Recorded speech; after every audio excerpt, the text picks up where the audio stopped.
வணக்கம். காயத்ரி, பாலசரவணன் உள்ளிட்டோர் நடித்த பேச்சு திரைப்படம் OTT தளத்தில் ரிலீஸ் ஆகிடுச்சு. நான் இந்த படத்தை பார்த்துட்டேன். பேச்சு திரைப்படத்தோட movie explanation and story review தான் இந்த வீடியோ.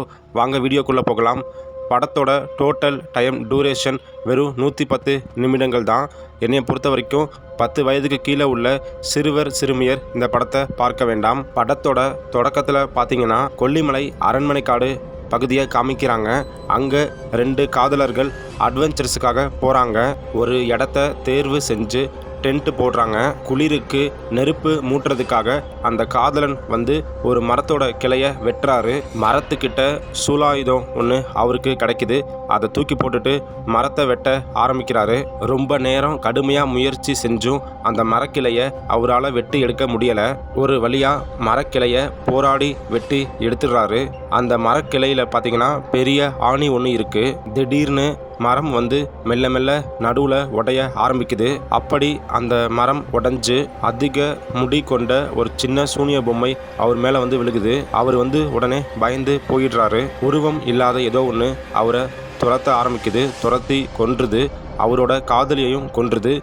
இதான் படத்தோட இன்ட்ரோ. அந்த சம்பவம் கழித்து சில மாதங்களுக்கு பிறகு கொல்லிமலை ஒட்டியுள்ள கிராமத்தில் பாலசரவணனை காமிக்கிறாங்க.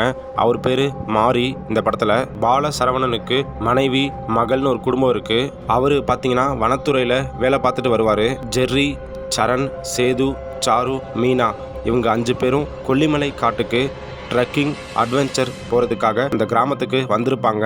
இதில் மீனாங்கிற கேரக்டரை நடுவில் கொஞ்சம் பக்கத்துக்கான ஹீரோயின் காயத்ரி நடிச்சிருக்காங்க.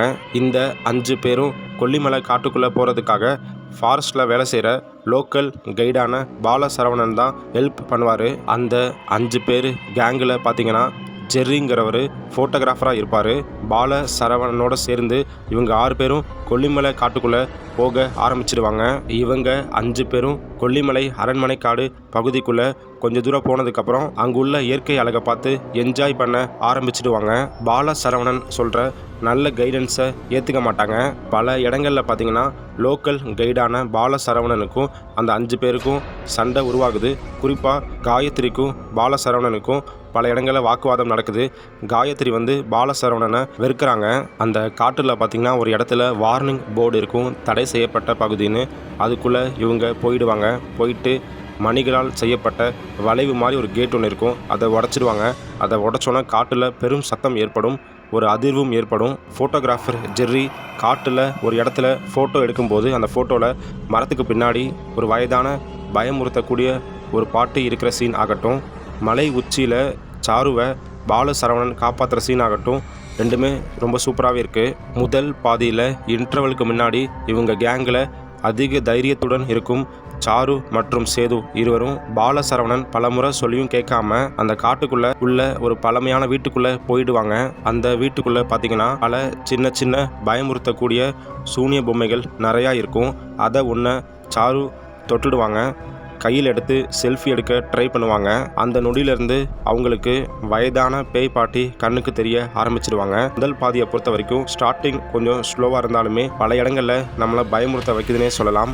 2ஆம் பாதியில் பார்த்தீங்கன்னா நீண்ட நேரம் ஆகியும் வராத சாரு மற்றும் சேது 2 பேர்த்தையும் தேடி ஹீரோ சரணும் பாலசரவணனும் தேடிட்டு போவாங்க.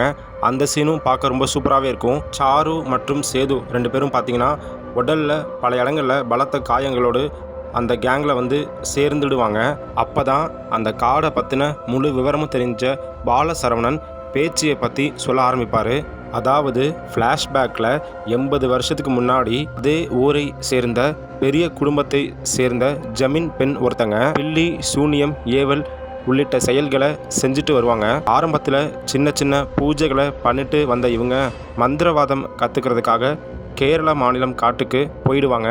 போயிட்டு பல வருடங்கள் கழித்து ஊருக்கு திரும்பி வருவாங்க. அப்படி திரும்பி வரப்போ ரொம்ப அசுர சக்தி பெற்ற பேச்சு பேயாக வந்திருப்பாங்க.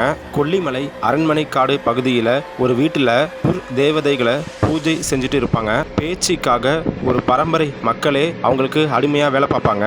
இவங்க நடத்துகிற பூஜையில் உச்சக்கட்டமாக பேச்சு தான் வணங்குற தேவதைகளுக்கு ஊரில் உள்ள நிறைய மக்களை நரபலி கொடுத்துட்டு வருவாங்க. இந்த விஷயம் தெரிந்த காட்டுக்குள்ளே இருக்க காவல்காரங்க போய் ஊர் தலையாரியிடம் சொல்ல தலையாரி பார்த்தீங்கன்னா பேச்சு மற்றும் அவங்க அடிமைகளை கொல்ல ஆள் அனுப்புவாங்க. பேச்சு வந்து ரொம்ப எளிதாக கொன்றுடுவாங்க. பேச்சியோட சக்தியை பார்த்துட்டு ஊரே பயந்து போயிடும். பார்த்தீங்கன்னா தான் நடத்துகிற பூஜையில் வெற்றி பெற்று சாகாவரம் வாங்கியிருப்பாங்க சாத்தான் கிட்ட இருந்து. பேச்சு பார்த்தீங்கன்னா நரபலி கொடுக்குற மக்களோட ஆயுள் அவங்களுக்கே வந்து சேர்ந்துடும். ஊர் தலையாரி தலைமையில் ஊர் மக்கள் மற்றும் காவல்காரங்க எல்லாம் சேர்ந்து அந்த ஊரில் இருக்க பேச்சு மற்றும் அடிமைகளை அழிக்க பூசாரி பார்த்தீங்கன்னா பூஜை செய்து காவல்காரர்கள் மூலிமா பேச்சியோட அடிமைகளை முதல்ல கொன்றுடுவாங்க.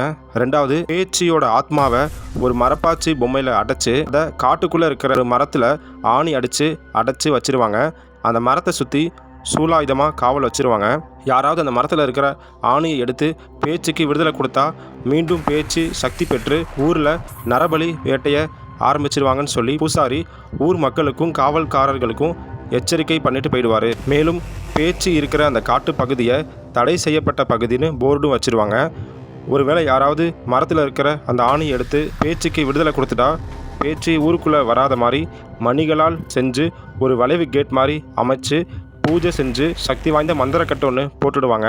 பாலசரவணன் சொன்ன இந்த பேச்சு கதையையும் 5 பேர் பார்த்தீங்கன்னா நம்ப மாட்டாங்க. ஒரு கட்டத்தில் ஃபோட்டோகிராஃபர் ஜெரி வந்து தன்னோட 5 லட்சம் மதிப்புள்ள கேமராவை தேடி காட்டுக்குள்ளே போவார். அப்போ பேச்சு பேய் பார்த்தீங்கன்னா தான் வீட்டுக்குள்ளே அவரை அடைச்சி அவரை நரபலி கொடுத்துடும், அவரை கொன்றும். சாருவையும் ஏற்கனவே கொன்றிருக்கும். ஃபோட்டோகிராஃபர் ஜெரியை தேடி ஹீரோ சரணும் பாலசரவணனும் போகிறப்ப படத்தோட தொடக்கத்தில் ஒரு காதல் ஜோடியை பேச்சு கொன்னதை கண்டுபிடிச்சிருவாங்க. அதனால் எல்லோரும் தப்பிச்சு ஓட பார்ப்பாங்க.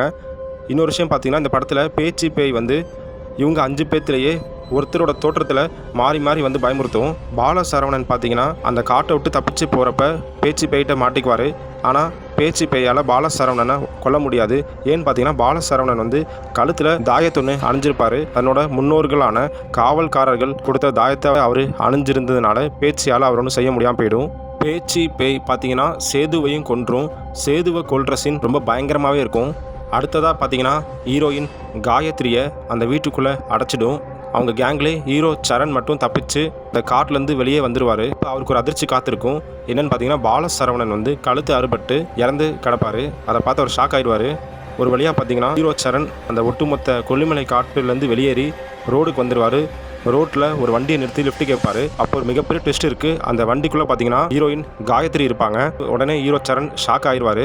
அதாவது கிளைமேக்ஸில் தான் உண்மை தெரிய வரும். அது என்னென்னு பார்த்தீங்கன்னா காயத்ரி பார்த்தீங்கன்னா பேச்சுக்கு அடிமையாக இருக்கிற பரம்பரையை சேர்ந்தவங்க. அவங்க வந்து வேணும்கே பிளான் பண்ணி இவங்க 4 பேர்த்தையுமே கொல்லிமலை அரண்மனை காட்டுக்கு கூட்டிகிட்டு போய் பேச்சுக்கு நரபலி கொடுக்க அந்த காட்டுக்கு கூட்டிகிட்டு போயிருப்பாங்க.